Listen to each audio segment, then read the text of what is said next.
আসসালামু আলাইকুম। দেখেন কি সুন্দর পরিবেশ, অনেক সুন্দর জায়গা ভাই, অনেক সুন্দর পরিবেশ, গ্রাম অঞ্চল, সেই সুন্দর, অনেক সুন্দর জায়গা, অনেক সুন্দর জায়গা।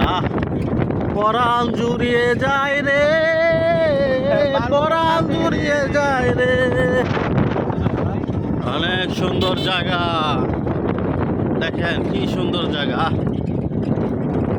আল্লাহ সব কিছুর মালিক তুমি, তোমার রহমত। তো সবাই ভালো থাকেন, সুস্থ থাকেন, দোয়া করি, আমাদের জন্য দোয়া করেন। দেশ গ্রামের ভিডিও যদি আপনাদের ভালো লাগে তাহলে তাহলে আমাদের ভিডিওটা একটু সাপোর্ট করেন। আল্লাহ হাফেজ।